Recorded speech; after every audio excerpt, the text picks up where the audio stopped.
So exciting things happening at the Boys and Girls Club of Lethbridge. Joining me here outside of the Boys and Girls Club is Christina Larkin. You wouldn't know we were here in North Lethbridge because it looks like we're out on a farm or something. We got some people digging behind us. What is going on here, Christina? We're really excited. We are building a community garden here on the east side of the Boys and Girls Club for access for our kids who come to attend our programs, but also for our larger community. That's awesome. And how many kids are involved in this? So we have, we serve about 200 children and youth a week, ages 5 to 18, and they're all going to get a chance to get their hands in some dirt. So. Wow. Yeah. Okay, so let's talk about, everybody pretty much knows what a community garden is. What are you guys going to be growing here? So we are going to be growing a bunch of vegetables. We want to be growing things that kids can eat right off the plant, that they can try without having to worry about too much about cooking it, things that are really accessible like cherry tomatoes, leaf lettuce, things like that.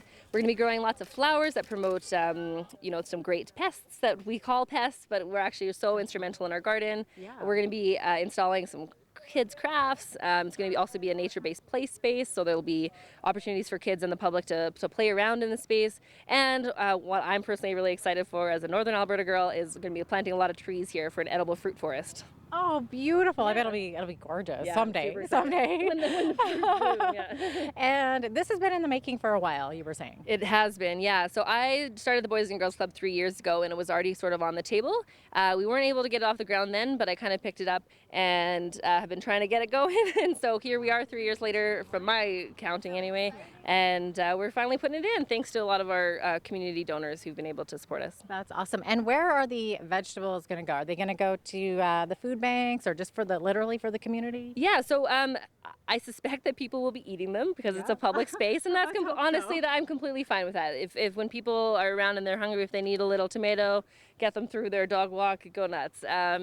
But we will also, our kids will be harvesting some, and anything that we do have will hopefully be going to some of our local food banks.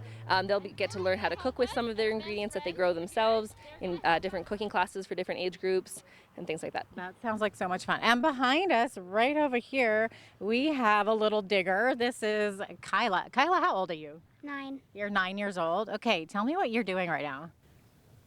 Digging a hole for plants to go in. Yeah, exactly. You're going to be growing, I think, all kinds of vegetables and stuff someday. I bet you're excited for that, huh? Yes. Yeah. How long do you think it'll take? A couple of years. Yeah, I would imagine so. You'll be a lot taller then, won't you?